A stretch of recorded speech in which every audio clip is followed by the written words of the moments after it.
In the late 14th century, across Europe, the specter of disease loomed large. From the common cold to the dreaded plague, ailments were a constant threat.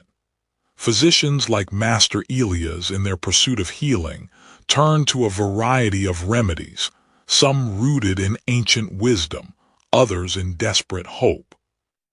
Herbal concoctions, bloodletting, and prayer were commonplace, but one substance, shrouded in mystery and whispered with reverence, held a peculiar allure: mummia, or powdered mummy.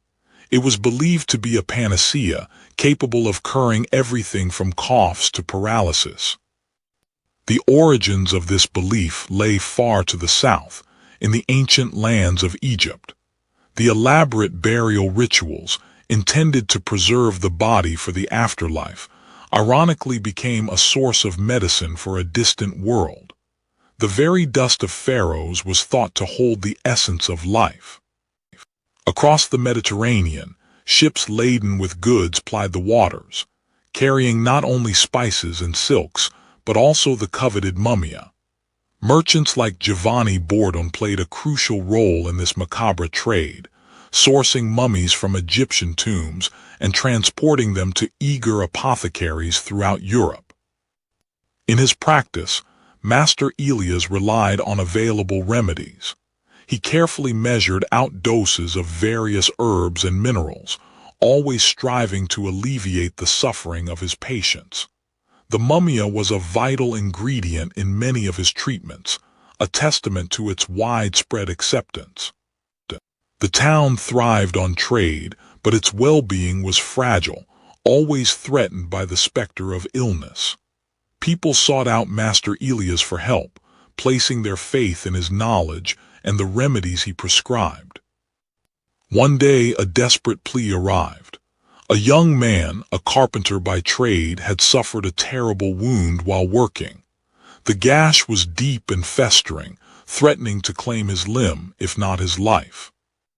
Master Elias examined the wound with a practiced eye, his brow furrowed with concern. He knew that infection was a deadly enemy, and time was of the essence. He prepared a poultice of herbs and, crucially, a generous dose of powdered mummy. He believed that its life-giving essence could promote healing and ward off the encroaching infection. With gentle hands, Master Elias applied the poultice to the carpenter's wound, hoping that the ancient magic would work its wonders. He then instructed the woman on how to care for the wound and to return in a week. As the days passed, the carpenter and his wife waited anxiously. The fate of his arm and perhaps his livelihood hung in the balance. They could only hope that Master Elias' remedy and the mummia within it would prove effective. But even as he prescribed the mummia, a seed of doubt began to sprout in Master Elias' mind. He couldn't shake off the feeling that there was something unsettling about the remedy, a nagging question about its true origins and the ethics of its use. Was the promise of healing worth the cost? Within the stone walls of the convent, Sister Agnes dedicated her life to easing the suffering of the sick. Her days were a cycle of tending wounds, preparing herbal remedies, and offering solace to those in need. The infirmary, a sanctuary of both hope and despair, was her domain. Like other healers of her time, Sister Agnes had access to a range of remedies, including the controversial mummia. While she understood its purported medicinal properties, a deep unease gnawed at her conscience. The very idea of using human remains for healing troubled her devout soul. A younger sister helps Agnes tend to the sick. Together, they discuss the best method of helping a sick man, with Sister Agnes favoring the use of common herbs over the mummia. Many of the convent's patients suffered from the common ailments of the time: coughs, fevers, and festering wounds. Sister Agnes treated each person with compassion, offering not just medicine but also a comforting presence in their suffering. For a weeping sore that refused to heal with simple remedies, The physician suggested the mummy powder. Sister Agnes hesitated, torn between her duty to heal and her moral objections. The debate raged within her. Could a good end justify questionable means? In the quiet moments between tending to the sick, Sister Agnes sought solace in prayer. She walked the infirmary, considering the suffering that surrounded her. In the chapel, bathed in the ethereal light filtering through stained glass windows, Sister Agnes sought divine guidance. She prayed for wisdom in her healing practices, for strength to alleviate suffering, and for clarity in the ethical dilemmas she faced. She repeated the prayers, for knowledge to make the best choices for her patients, and forgiveness for the choices that may be wrong. Emerging from the chapel, Sister Agnes felt a renewed sense of purpose. While she couldn't abandon her commitment to healing, she resolved to seek alternative remedies, to question the accepted practices, and to advocate for a more compassionate and ethical approach to medicine. Sister Agnes approached the abbess with her concerns. She spoke of her unease with the mumia and of her desire to explore alternative, more ethical treatments. The abbess, a wise and compassionate leader, listened intently. The abbess, recognizing Sister Agnes's sincerity and knowledge, granted her permission to experiment with herbal remedies and to reduce the convent's reliance on mumia. It was a small step, but a significant one, towards a more ethical and compassionate approach to healing. Back in the infirmary, Sister Agnes felt a renewed sense of hope. She carefully prepared a poultice from freshly gathered herbs, her heart filled with compassion for the suffering individuals under her care. Though the path ahead was uncertain, she was determined to find a better way, a way that honored both the sanctity of life and the pursuit of healing. Giovanni Bourdon thrived on risk. Every voyage was a gamble, a dance with unpredictable seas and the ever-shifting tides of supply and demand. But the rewards were enough to keep him sailing. Mumia was but one item in Giovanni's inventory, yet it was quickly becoming the most profitable. The demand from physicians and apothecaries across Europe was insatiable. Sourcing the mumia was a delicate operation. Giovanni rarely dealt directly with the tombs. He relied on intermediaries, men who knew the back alleys and secret passages of Cairo, men who asked few questions. Giovanni had seen the source of his wealth firsthand. The bodies were often not ancient pharaohs, as some believed, but more recent and less noble specimens treated to resemble the real thing. He understood the risk. The further one strayed from accepted practice, the greater the profits. A new proposition had come from an unknown source, a deal that promised unprecedented riches, but at a considerable risk. The source spoke of a hidden cache, untouched for centuries, brimming with mumia of unparalleled quality. A king's ransom waiting to be claimed. The price was steep, and the details were vague. Trusting a stranger was always a gamble, but the potential reward was too tempting to ignore. Giovanni made the decision quickly. Within days, the Serafina was charting a new course, heading towards the unknown, propelled by the promise of fortune. The journey to the hidden tomb was fraught with peril. The city guard was corrupt, and the desert held dangers of its own. Yet Giovanni pressed onward, driven by avarice. The tomb entrance was hidden behind a crumbling facade, a testament to the passage of centuries. Here was the prize, the source of untold wealth. The sight that greeted him inside was beyond his wildest dreams.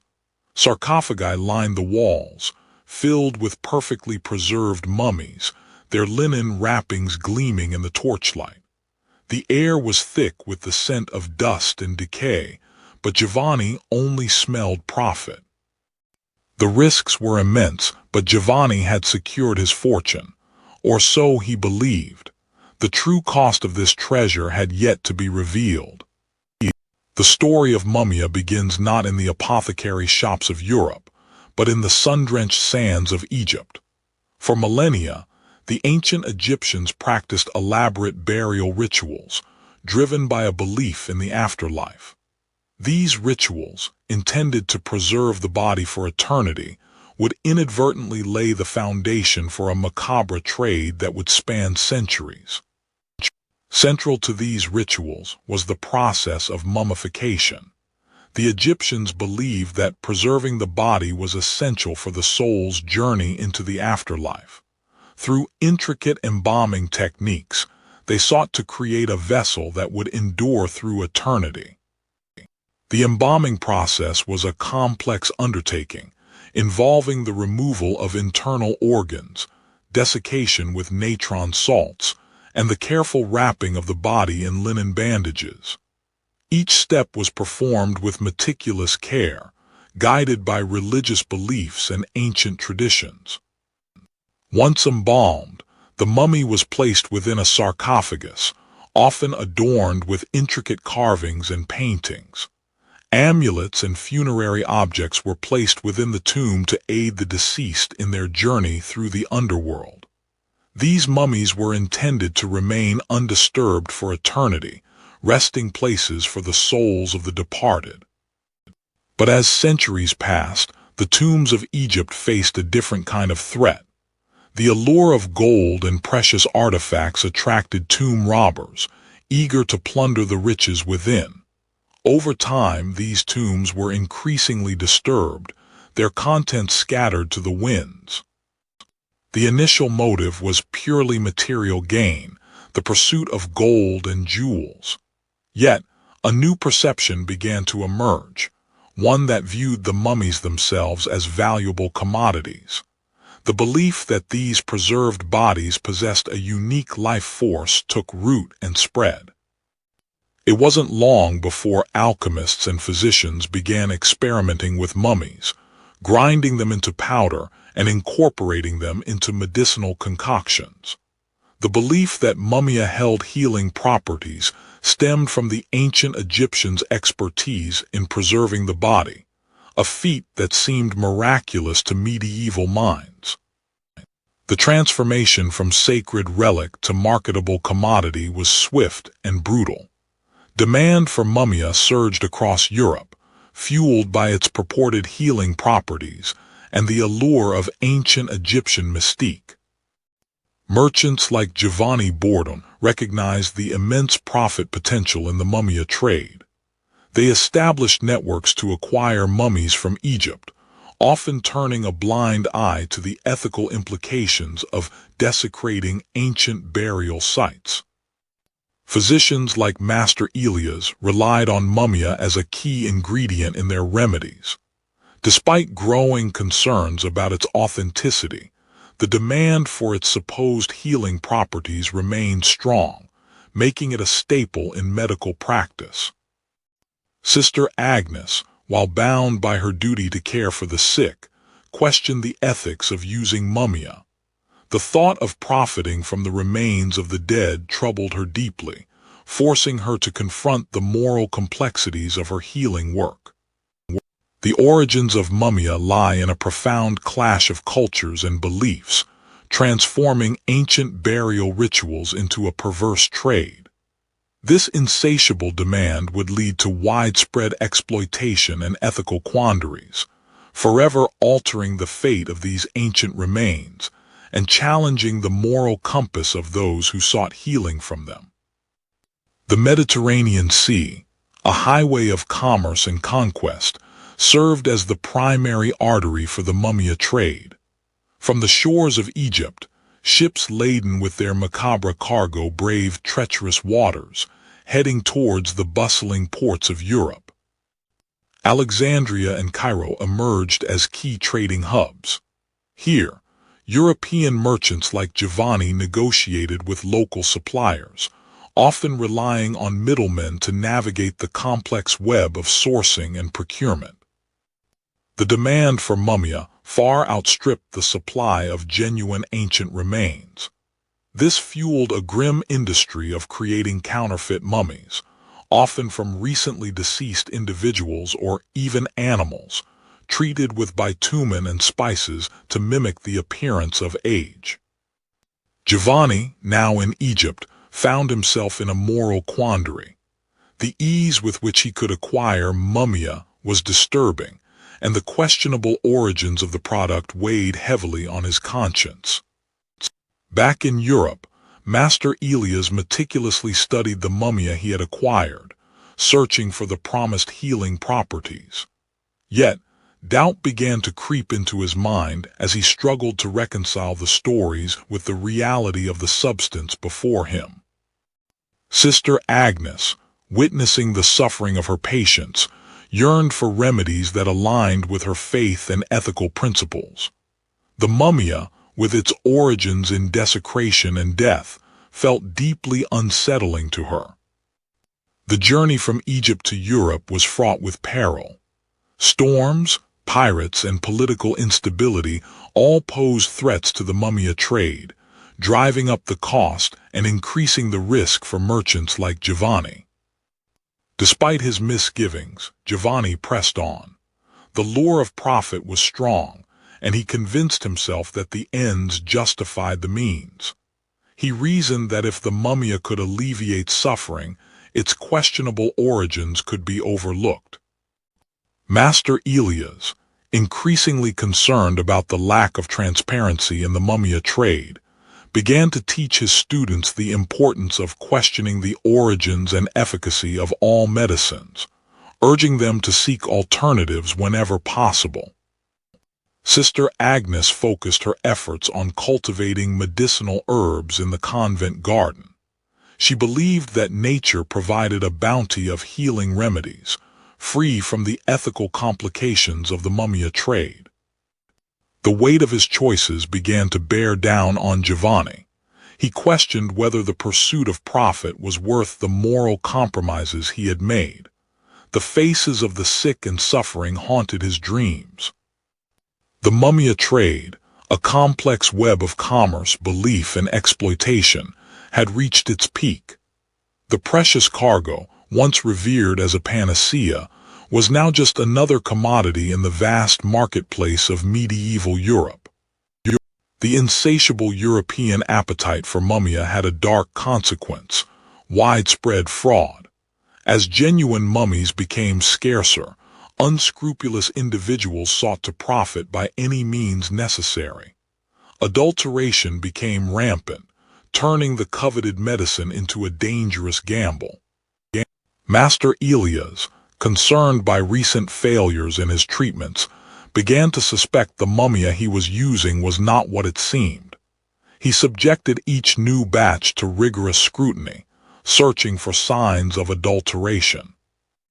Driven by mounting doubts, Giovanni Bordon traveled to Egypt, determined to uncover the truth about his mumia supply. He sought out his primary contact in Cairo, a shadowy figure named Camel, who had always been evasive about the source of his goods. Camel, cornered, revealed the horrifying reality. The mumia Giovanni had been trading wasn't ancient at all. It was made from the bodies of recently deceased individuals, often criminals or the desperately poor, hastily preserved and passed off as genuine relics. Back in his apothecary, Master Elias confirmed his suspicions. Microscopic examination revealed traces of bitumen, plaster, and even ground bones from animals, clear indicators of deliberate adulteration. The consequences of this deceit were tragically evident in the convent infirmary. Sister Agnes witnessed firsthand the detrimental effects of the adulterated mumia. Patients who had initially shown promise were now suffering relapses and new complications. Giovanni, consumed by remorse, grappled with the weight of his actions. The pursuit of profit had blinded him to the true nature of the trade, leading to unforeseen and devastating consequences. Master Elias, shaken by the adulteration, doubled his efforts to find reliable treatments. He cautioned his students against blind faith in exotic remedies, emphasizing the need for critical evaluation and ethical sourcing. Sister Agnes sought solace in prayer, reaffirming her commitment to compassionate care. She resolved to prioritize natural remedies and spiritual healing, minimizing the convent's reliance on questionable substances like mummia. Giovanni, determined to atone for his past actions, publicly destroyed his remaining stock of mummia. He vowed to seek more ethical and sustainable trade routes, focusing on goods that would truly benefit the communities he served. Master Elias and Sister Agnes began collaborating, sharing their knowledge and resources. They explored the potential of local herbs and traditional remedies, seeking safer and more effective alternatives to mummia. Giovanni, transformed by his experiences, used his trade network to supply the town with essential herbs and medicines, prioritizing ethical sourcing and quality. The era of mummia's dominance was slowly coming to an end, replaced by a growing awareness of the importance of responsible and compassionate health care. Master Elias watched as young Thomas, who he'd been treating with mummia for a persistent cough, grew weaker. The remedy, once seemingly effective, now appeared useless or worse, detrimental. Doubt gnawed at him. Driven by concern, Elias immersed himself in his medical codices, seeking alternative treatments for Thomas. He researched herbal remedies, ancient recipes, and the properties of various minerals, searching for anything that might offer relief without the questionable ethics and efficacy of mummia. He ventured into his herb garden, carefully inspecting each plant. Comfrey for wounds, chamomile for fever, valerian for sleep. The earth offered a pharmacy of its own, free from the shadows of gravarobbing and deceit. Elias carefully prepared a new remedy, a poultice of comfrey, honey, and other herbs known for their healing properties. He hoped this natural concoction would prove more effective and morally sound than the dubious mummia. He decided to seek counsel from Sister Agnes. He knew of her dedicated work in the convent's infirmary, and that she, too, must face the dilemma of choosing between available remedies and their ethical implications. Perhaps she had discovered alternatives he was unaware of. He reached the convent, its imposing stone walls a stark contrast to the bustling town he had left behind. A moment of hesitation washed over him before he raised his hand and knocked on the heavy wooden door. Sister Agnes answered the door, her serene face radiating a gentle calmness. "Master Elias," she greeted him, her voice soft and welcoming. "What brings you to our humble abode?" "Sister," Elias began, "I have come to seek your wisdom.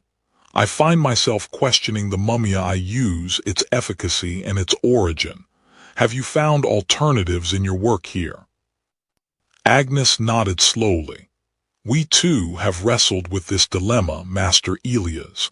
We rely heavily on the gifts of nature, the herbs from our garden, prayer, and careful tending. We believe healing lies not just in remedies but in compassion and care." Elias listened carefully, absorbing her words. "But what of serious wounds, persistent illnesses?" he asked. "Surely you must sometimes rely on stronger measures." "We use what we have, Master Elias, but always with prayer and a focus on God's healing grace. We have found that cleanliness, proper diet, and careful nursing can often achieve more than the most potent remedies." Elias left the convent, his mind filled with Sister Agnes's words. He realized that healing was not just about finding the most powerful cure, but also about compassion, ethical considerations, and trusting in the natural world. He knew his path forward was clear: to seek remedies that healed both the body and the soul. Sister Agnes found herself increasingly troubled. Each dose of mummia she administered felt less like a cure and more like a violation. The faces of the suffering blurred with the imagined faces of those whose remains were ground into powder. She sought solace in prayer, wrestling with the ethical implications of her healing work. The infirmary was her sanctuary, a place of genuine compassion and care. Yet, the reliance on mummia cast a shadow over her work. She questioned whether true healing could come from something born of such potential desecration and deceit. Was she truly helping, or merely perpetuating a cycle of exploitation? Sister Agnes resolved to explore alternative remedies. The convent garden, a haven of botanical treasures, offered a wealth of possibilities. She immersed herself in the study of herbs and their healing properties, seeking knowledge that could replace the dubious efficacy of mummia. The decision made, Sister Agnes set out to share her concerns with Master Elias.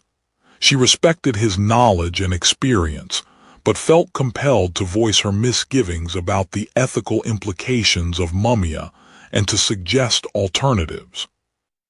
Master Elias, surrounded by the familiar scent of herbs and remedies, continued his work. He was weary, the doubt sown by young Thomas's case still lingering. He knew Sister Agnes, and while he respected her piety, he wondered if she understood the desperation that drove him to use every available treatment. "Master Elias," Sister Agnes began, her voice gentle but firm, "I must speak to you about the mummia. I fear its use is not pleasing to God. Can true healing come from such a source?" Master Elias sighed, setting down his pestle. "Sister Agnes, I understand your concerns, but what alternatives do we have? People are suffering. I must use what is available to me." "There are herbs, Master Elias," Sister Agnes replied, gesturing to the basket she'd brought. "Nature provides us with many remedies that do not require such a dark price. Consider willow bark for fever or chamomile for calming the nerves. We can learn to rely on these gifts." Master Elias examined the herbs, his medical codex open on the counter. He knew of these remedies, but had often dismissed them as less potent than the more exotic ingredients. Yet, Sister Agnes's words resonated with him, stirring a long-dormant unease.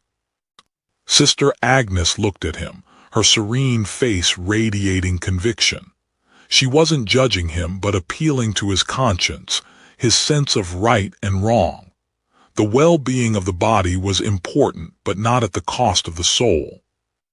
Slowly, Master Elias nodded. "Perhaps you are right, Sister Agnes.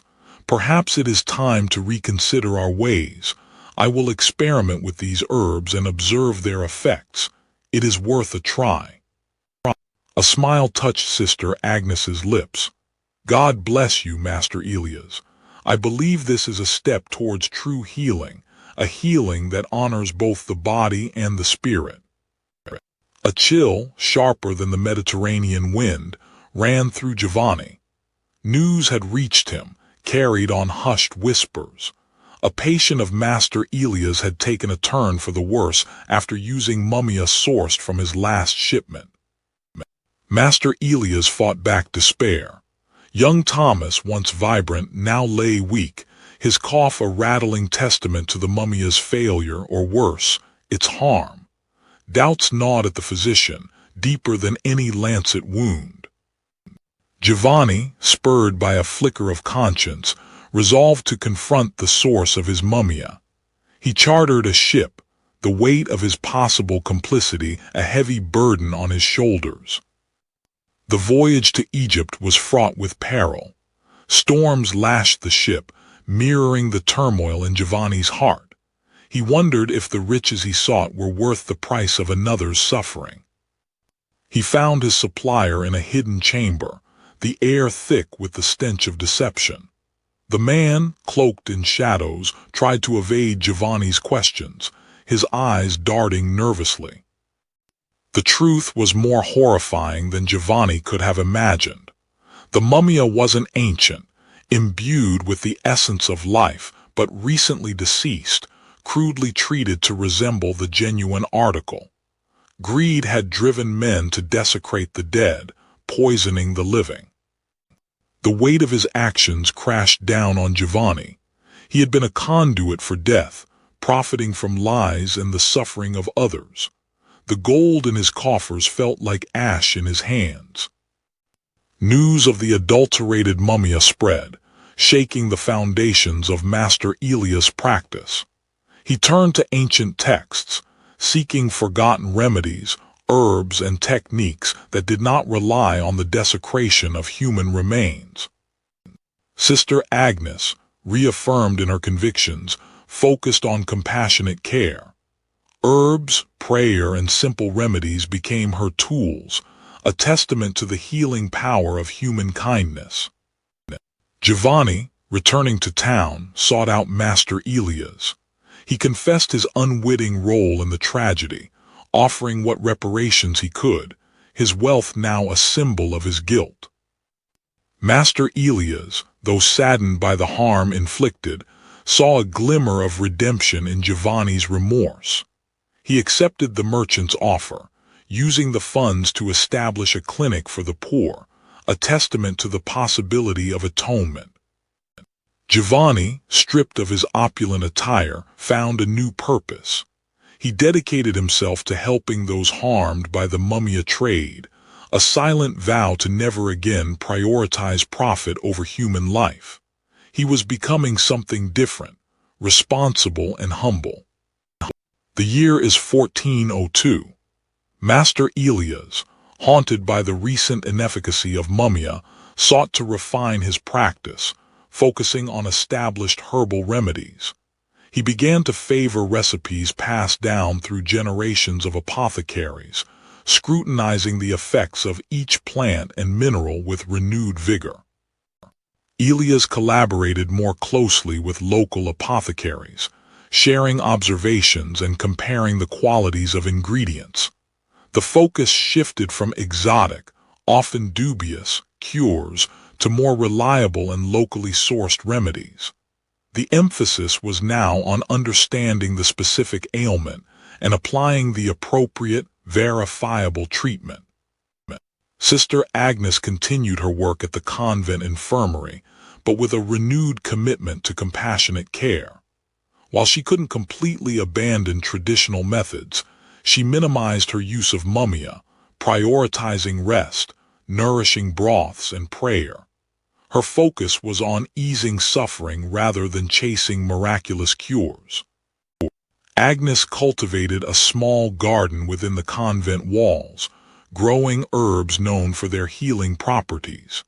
She prepared poultices and tinctures, relying on God's gifts rather than questionable substances obtained from distant lands.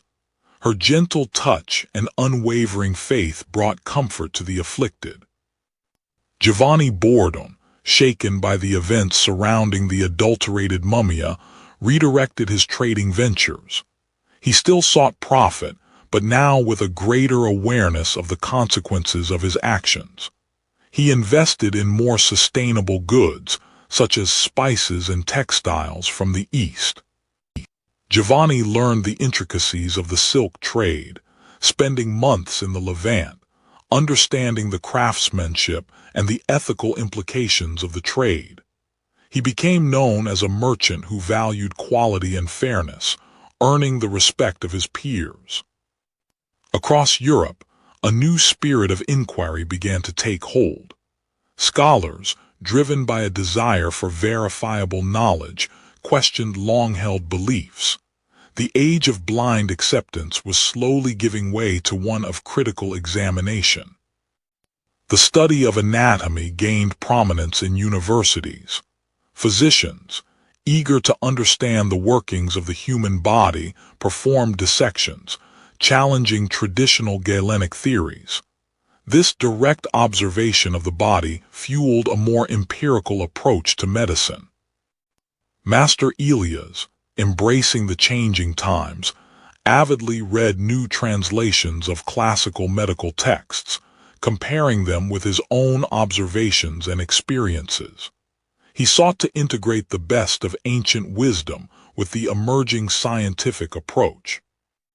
Alternative remedies, such as herbal infusions, poultices, and specialized diets, gained popularity. Traveling apothecaries spread knowledge of these treatments, offering accessible and often more effective alternatives to the increasingly discredited mumia. Sister Agnes, reflecting on the changing times, continued to offer compassion and solace to the sick. She understood that healing encompassed more than just physical remedies. It required empathy, faith, and a commitment to alleviating suffering in all its forms. Her legacy was not in miracle cures, but in the quiet strength of her unwavering devotion.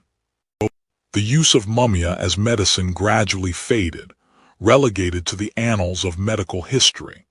It serves as a reminder of the complex interplay of belief, trade, and desperation in the human quest for healing.